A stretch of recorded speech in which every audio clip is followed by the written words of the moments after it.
Buenos días. Le vamos a realizar una entrevista sobre la vida escolar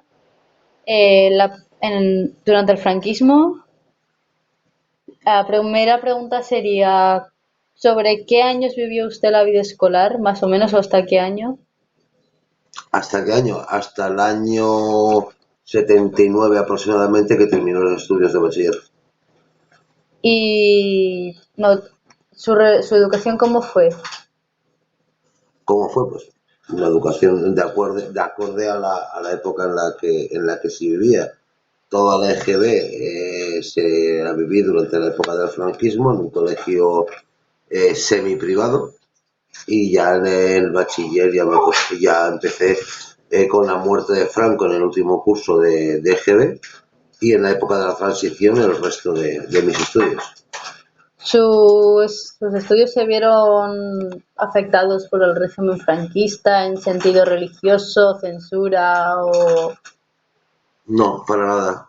Solamente el tema religioso, que evidentemente en la época franquista no tenías la opción de no estudiar religión.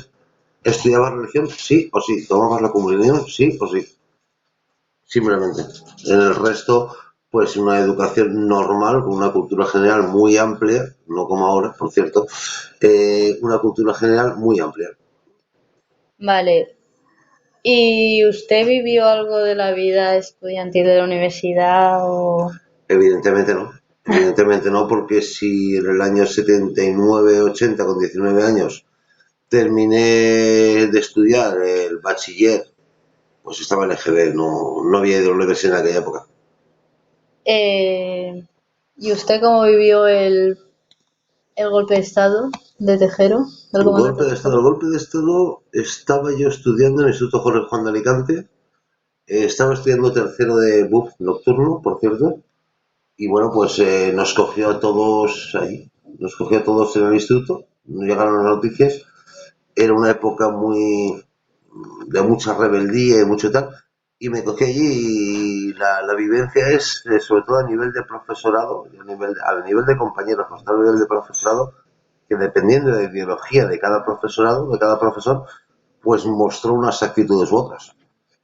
De acuerdo. ¿Y a nivel de compañeros de ideología, sufrió usted alguna discriminación, algo? No, no para nada, para nada.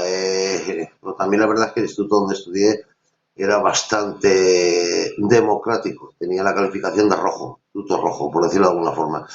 Y era muy democrático, discriminación ninguna, era una convivencia plena y de respeto mutuo, salvo algunas secciones que podían ser más radicales, como puede haberlo ahora, es exactamente igual, ningún problema. Y en el colegio, En el colegio no había opciones. O sea, es que no conocíamos otra cosa, éramos niños y no conocíamos otra cosa, sobre todo porque en casa los padres, la educación que nos daban era con mucho cuidado para no delatar la ideología que podía haber en casa. Entonces, y en algún momento algún compañero, algún profesor ahora hizo alguna afirmación o alguna acción o algo que no se viese aceptado por el régimen del momento. o sea, yo tengo un primo mío que fue profesor de instituto y de universidad, que cuando era estudiante sí que estuvo involucrado en algún movimiento sindicalista o político, y sí que estuvo fichado como rojo, entre comillas, por el régimen franquista, y ello le condicionó no los estudios en sí, sino las posibilidades de trabajos a posteriori. De hecho optó por la enseñanza en vez de ejercer la profesión que le gustaba, que era la de físico nuclear. Y, y la violencia en la calle, ¿usted notó algo? Pues evidentemente, tanto que se critica ahora las acciones de los grupos antidisturbios de la policía, en aquella época, vamos, ni punto de comparación, ni punto de comparación. En el Instituto Miguel Hernández, yo recuerdo en una manifestación en la puerta del Instituto Miguel Hernández, que el director del centro en ese momento cerró las puertas, que eran de cristal. Llegó los grupos antidisturbios de la Policía Nacional con los caballos, y la gente atravesaba los cristales huyendo de los caballos. solamente como detalle, nada más. Vale.